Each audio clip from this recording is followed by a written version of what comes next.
Now it's up to you how detailed you want to get here between these two types of transactions, but in any kind of transaction, you're going to have a set number of milestones, timelines, communications, things that typically happen during every single transaction, right? So the easiest way to do this is actually to look back at more recent transactions and look at that whole timeline of events and itemize a whole list of what that looked like.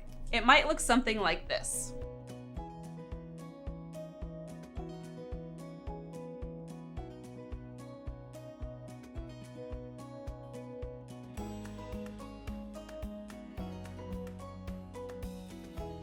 Okay, so depending on where your market is and what your contracts actually look like, you might follow through a transaction process something like this framework. You have a consultation, which if you are a great real estate agent, you're definitely doing a buyer consultation, right? And then you're doing your showings, you get to offer acceptance, you're doing some kind of inspections or due diligence.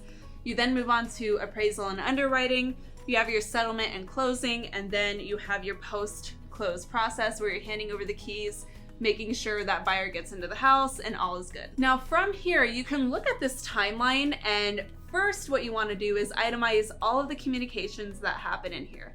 Now for every segment of this framework, you have communications like emails and phone calls that can be templated or scripted to some extent. Really all you have to do is really make sure that you are going to communicate what you need to be communicating at the right times so that you are providing a consistent flow of communication and you're not just like piecing out and ghosting your buyer somewhere in between this transaction for a couple of weeks, which can happen if you're not staying on top of things. So if we're itemizing these communications, you might have a post-consultation thank you and next steps email. You might have some showings emails that you're sending out, so helping them fine-tune their wish list and sharing some different showings, getting those scheduled. You might have a congrats, offer accepted, next steps. This is what the closing process is going to look like. This is what it means to be in escrow. That is an email that you can template. Same with inspections, same with appraisal, same with settlement and closing, and same with your post-close process, which for us is actually the first 30 days after they move in. So again, write out what these emails look like for you. Every single one of these emails need to be templated, and every phone call here needs to be scheduled in at a certain point in this timeline. This is how you create a workflow. But if you want to create a wow experience, you need to go a step further. Now, how are you going to incorporate gifting or those little wow touches that really set apart a kind of scary, like clerical process for somebody and make it an experience? One thing that Lindsay shared in her example, and I hope she doesn't mind me sharing, it was such a fun idea. During the inspections, she gifted a small branded tape measure. She got these like cute tape measures with her logo on it. I don't know if she got them printed on or if she put on a sticker or whatever, but either way, super cute idea. And it was a little gift to come to the inspection with and say, hey, we're so excited that we've gotten this far in the process. Here's your little tape measure. And she thought of that because people were always asking her during inspections if she had a tape measure.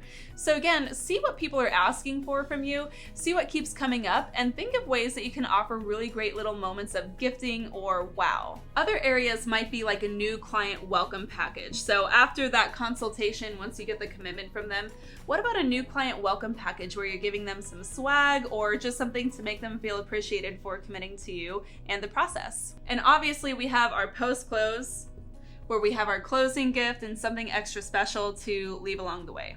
Now this is the moment that someone's gonna leave some rude comment on my video and say, well, you can't write those off or that's a violation.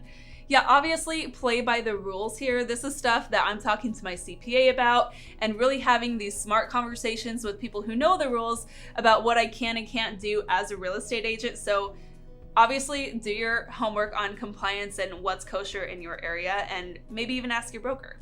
So for the seller transaction, you're gonna just do the same thing, okay? I say start with the buyer. This is kind of easier to follow through, but again, your seller can go through the exact same process here. Now, if you get this far, you're winning. you are doing more than 95% of agents in your market probably do. But you can take it a step further. You can create an entire client experience through the consultation itself, like we have. You can do an entire client experience through the post-closing. Like I mentioned, ours is 30 days. So there's a lot of things that you can do here to continue building out. But what you don't want to do is get so overwhelmed that it keeps you from putting anything in place to start with. So start small and then build on it year after year. And after 5 years, you have an incredible, robust business that is so systemized and dialed in that you're like the envy of everybody in your office.